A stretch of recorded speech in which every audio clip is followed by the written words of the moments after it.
Hey there. I'm going to take you through some cameras over the next few segments, but this one, we'll start off with basketball, which is at the gymnasium. And this is my, my very beautiful diagram of the basketball court. You'll see the home bench, the away bench. This is the paint. And then you've got, I put camera 1 here, which is on stands that go right here, right? So they're on the stands. Camera 2, which is a tight follow, is on the opposite stands, but it's on the left-hand side. I've got camera 3, which is a slash camera, camera 4, which is an opposite slash, and camera 5, which is a handheld, and camera 6 is a handheld as well, all right? So the idea behind all of this is that who's going to shoot what, right? So camera 1 basically shoots the whole court, and it doesn't mean that it's a pan only. It might be a zoom to one section, and then as they come by and go around to the other side, you zoom into this section, never giving yourself too much headroom, which is always something that previous students have had, but you don't necessarily have to follow the ball way up. Like as long as it's in somewhat near the frame, we're good to go, okay? So you're trying to keep this in frame, and you're also trying to keep the basket in frame, because balls could come anywhere. But the beauty of basketball is not so much the cutting in between, it's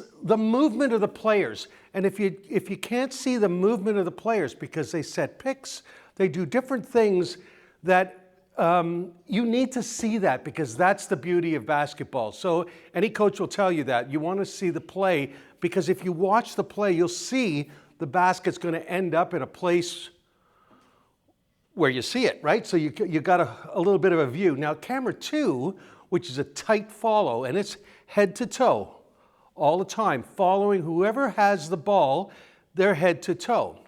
So that during play, the ball could be coming up here, you're staying with the guard bringing it up, or whoever's bringing it up, and you're head to toe and following it. And if there's a shot, you follow the ball to the net. But if it goes through the net, you need to reposition to the player that scored the basket, right? Because after this cut will go to the tight follow or one of the other cameras. But camera 2 is always going with the protagonist, always going with the hero, whether it's the player that got fouled or the player that shot the basket, any of those people, that's camera 2 is always on there, and you stay on there until the director tells you that you're clear and you can get back on to following wherever the ball may be. Now 3 and 4 are pretty much ISO cameras until the play stops. But there's some really great shots that you can get from 4. 4 can shoot the away bench, getting coaches. The coaches are always working, always yelling, always screaming. So you got to keep an eye on the coaches and what's happening on the bench. You can get those cutaways at whistles. Even sometimes you might want to cut the coach in the middle of the play, or the director may want to do that. Likewise for camera 3, he's keeping an eye on that. But mostly during play, it's a medium shot. So 3 would be shooting like that, right? So you can see the play, right? And it's a medium shot. And if you feel after the basket's made, say the basket's made here, that you want to zoom in on the player that scored the basket to provide an alternate tight shot for the director, go ahead and do it. Similarly to 4. 4 is shooting this way, right?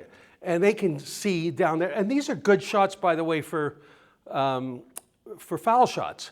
So they would do 4 would do exactly the same thing. 4 also has a different angle of the crowd. Okay, so you can get some good crowd shots there. So those are the kind of shots during play. And then you can also, with 3 and 4, they will have assignments according to what happens on the play. So if, let's say, camera 2 has got the player that just got fouled, so 2 stays on the guy that got fouled. 3 can get the guy or girl that made the foul.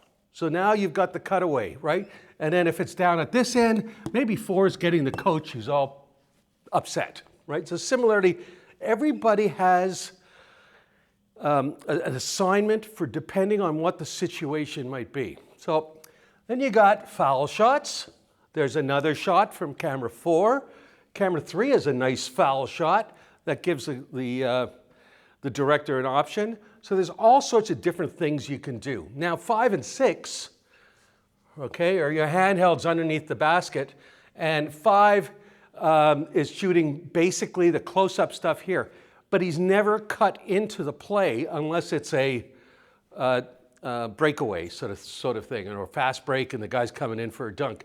But these are all this stuff in here is you, and you're never really tight. You're pretty much on a wide shot because you're padding. And those moves are pretty smooth, right? You can't just switch pan. Similarly with 6.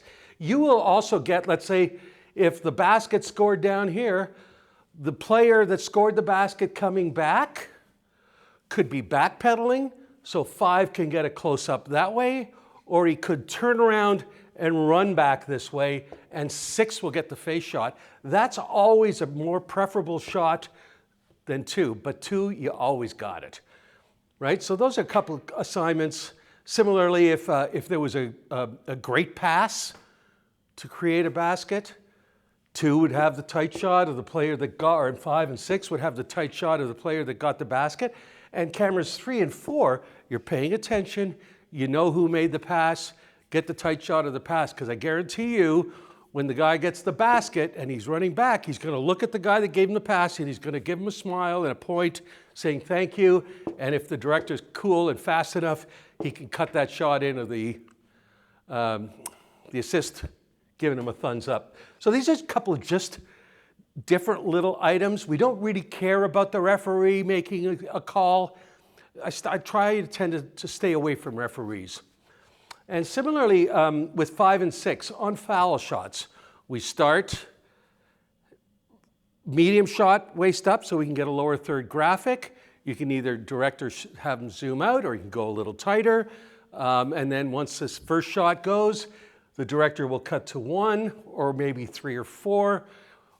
And then coming back for the second shot, it's head to toe, and the camera just goes up and brings it down, brings the ball down. There's a number of different things, but we try to mix up our shots. We're always mixing up shots.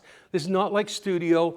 We follow the movement, and I want movement. Feel free to zoom, feel free to pan, rack focus. There's all sorts of different things that you can do within the game to create movement. It's a fast moving sport. We need to consider ourselves in terms of how we're cutting. We got medium shots, wide shots, tight shots. It's like when you're in the stands and you're watching the game, your eyes focus on different things when you're watching a game in person, right? You're going to see a tight shot of a player. You might be a wide shot on the whole court. You might see the coach.